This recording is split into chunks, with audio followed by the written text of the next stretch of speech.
आज ऑफिस में बहुत काम था। रात को नए फ्लैट तक पहुंचने में काफी देर हो गई थी यश को। कल ही यहां शिफ्ट हुआ था वो। पूरी बिल्डिंग बिल्कुल शांत थी। झिंगुरों के अलावा कोई दूसरी आवाज नहीं थी। बिल्डिंग के बाहर लगा गेट खोलकर यश ने ताला लगाया और लिफ्ट की ओर जाने को यश घूमा ही था जब देखा कि सिक्योरिटी गार्ड सामने मुस्कुराता हुआ खड़ा था और बीड़ी पीता हुआ बोला, चलिए साहब, हम ऊपर तक चलते हैं, आपके साथ छोड़ आते हैं आपको। यश ने उसे ऊपर से नीचे तक देखा। ऐसे मुस्कुराया जैसे वो इंसान नहीं कोई कीड़ा हो, और जेब से 20 का नोट निकालकर उसके हाथों में देकर बोला, इसे रखो। फालतू में इतनी रात को जाग कर ऊपर तक 20 रुपए के लिए आओगे? 6th फ्लोर पे ही तो जाना है, जंग पर नहीं जाना मुझे। अब यश की बात सुनकर सिक्योरिटी गार्ड ने यश को नीचे से ऊपर तक देखा और मुस्कुराकर 20 का नोट अपनी शर्ट की जेब में रखता हुआ बोला, आप ही की भलाई के लिए बोल रहे हैं साहब, कोई बात नहीं, जाइए आराम से। यश हल्का सा हंसा और फिर लिफ्ट में चढ़ा और 6th फ्लोर का बटन दबा दिया। लिफ्ट भी धीमे धीमे अपनी रफ्तार से ऊपर तक गई। यश लिफ्ट से उतरा और जेब से चाबी निकालता हुआ अपने फ्लैट का दरवाजा खोलने को पलटा ही था जब उसने देखा कि 7th फ्लोर पे जाने वाली सीढ़ियों पर एक थोड़ी उम्र दराज औरत बैठी थी।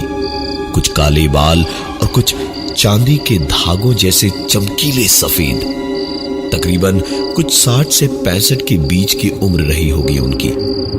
इतनी रात को यहां क्या कर रही है, यही सोचकर यश ने पूछा, अरे आप यहां क्यों बैठी हैं? किसके घर जाना है आपको? वो औरत जैसे इंसान नहीं पत्थर थी। पूरी बात को सुन के भी वैसे ही बैठी रही, न हिली न कुछ बोली। यश ने सोचा शायद ऊंचा सुनती होगी, इसलिए उसने दोबारा कहा, आंटी जी यहां क्यों बैठी हैं? अरे कहां रहती हैं आप? वो पलटी और यश के फ्लैट की ओर इशारा करके बोली, मैं यहीं तुम्हारे साथ ही तो रहती हूं। यश कल ही आया था, शायद गलत फ्लैट के सामने खड़ा था। उसने पलटकर दोबारा देखा, बगल वाले फ्लैट का नंबर देखा और अपने फ्लैट का भी, और फिर उस औरत की उंगली के इशारे को दोबारा देखा और उसने कहा कि आंटी जी यहां तो मैं रहता हूं, रेंट दिया है मैंने, अग्रीमेंट साइन किया है, 609 मेरा है, 608 आपका होगा। वो औरत कुछ नहीं बोली, बस मुस्कुरा के नाम में सर हिला के वैसे ही बैठी रही दरवाजे को घोरते हुए। यश भी पलटा और लॉक खोला और अंदर जाकर उसने दरवाजे को बंद कर लिया। बैग वगैरह रखकर नहा धोकर सोचा एक बार झांका जाए कि बाहर अभी भी वो औरत है या नहीं। आवाज ना हो, इसलिए दबे कदमों से यश दरवाजे तक गया और आई होल से झांक कर देखा तो वो औरत न सिर्फ वहीं की वहीं बैठी थी, बल्कि ऐसे दरवाजे की ओर देख रही थी जैसे वो जानती थी कि यश आई होल से झांक रहा था। एक अजीब बात यश ने अब जाकर देखी कि उसने अभी तक शायद एक भी बार पलकें नहीं झपकाई थी। यश आंखें फाड़ फाड़ कर उसे देख ही रहा था जब अचानक उस औरत ने मुस्कुराते हुए अपना हाथ उठाया और उंगली ऐसे दिखाई जैसे यश को पीछे देखने को कह रही हो। यश को ऐसा महसूस हुआ जैसे नसों के अंदर से लहू नहीं सांप रेंग रहे हो। घबराहट में एक झटके से 2 कदम पीछे हट के देखा तो अंदर के कमरे का दरवाजा हल्का सा हिला। यश धीमे धीमे अंदर कमरे की ओर गया और दरवाजे को पूरा खोल कर देखा तो यश को सिर्फ नसों में ही नहीं, पूरे बदन पर सांप लौटते हुए महसूस हुए, क्योंकि सामने पलंग पर वही औरत बैठी हुई थी। यश का हाल ये नजारा अपने सामने देखकर बेहद बुरा था। उसे ऐसा महसूस हो रहा था इस वक्त जैसे किसी ने उसे बर्फ की अलमारी में बंद कर दिया हो। न हिल डुल पा रहा था और न ही गले से आवाज निकल रही थी।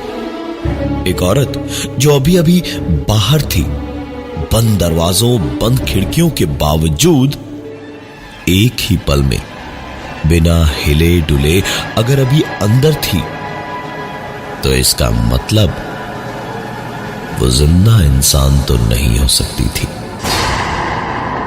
यश ने पूरी हिम्मत जुटाई और बाहर की ओर भागा। लिफ्ट का इंतजार न करके सीढ़ियों से ही नीचे भागा और सिक्योरिटी वाले के पास पहुंचकर उसे हाँफता हुआ बोलने की कोशिश कर ही रहा था जब हथेली में खैनी पीटकर उसे हाथों में दबाता हुआ मुस्कुराकर सिक्योरिटी गार्ड ने कहा, हमने तो पहले ही कहा था साहब, पर आप साहब आदमी, चलिए देखते हैं क्या कर सकते हैं। वो तो ऐसे बोल रहा था जैसे घर में कोई भूत प्रेत नहीं बल्कि बकरी का बच्चा घुस गया हो, जिसे दौड़ के पकड़ा और बाहर निकाल दिया। लिफ्ट में चढ़कर दोनों 6th फ्लोर पर पहुंचे और लिफ्ट का दरवाजा बंद करके तंबाकू थूककर सिक्योरिटी गार्ड ने यश से कहा, सुनिए, हम जा रहे हैं अंदर, आप यहीं बाहर रुकिए। लाख आवाजें सुनाई दें, चीख पुकार सुनाई दें, हम चीखें चिल्लाएं, चाहे जो हो जाए, लेकिन जब तक हम यहाँ बाहर आके आपको अंदर आने को ना कहें तब तक यहाँ से हिलिएगा भी मत। यश चुपचाप वहीं खड़ा हो गया और वो सिक्योरिटी गार्ड दरवाजे को जरा सा खोलकर अंदर चला गया। उसके अंदर जाने के कुछ ही देर में हल्का सा खुला हुआ दरवाजा बंद हुआ और अंदर से एक आदमी और एक औरत के चीखने की आवाजें आने लगी। यश को याद था कि उसे वहीं खड़े रहना है, अंदर नहीं जाना है। यश चुपचाप वहीं खड़ा रहा और कुछ ही देर में सारी आवाजें शांत हो गई। यश जानता था सारी आवाजें जब बंद हो ही गई हैं तो अब कोई दिक्कत नहीं है।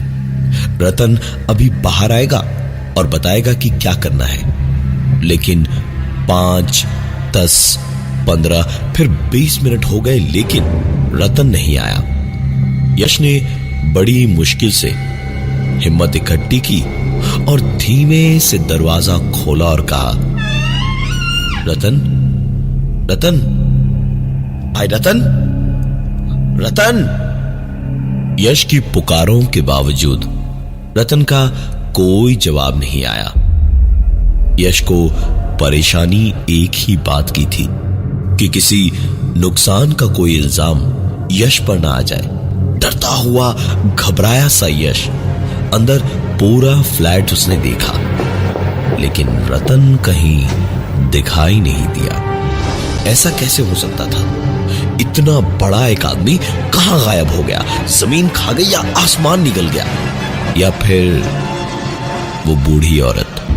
यही सोचता हुआ यश अपने कमरे के अंदर घुसा और जाकर पलंग पर बैठा भर था जब सिक्योरिटी गार्ड रतन पलंग के नीचे से लुढ़कता हुआ, चीखता हुआ अंदर से बाहर आया और वैसे ही चीखता हुआ कमरे से बाहर और फिर फ्लैट से बाहर भाग गया।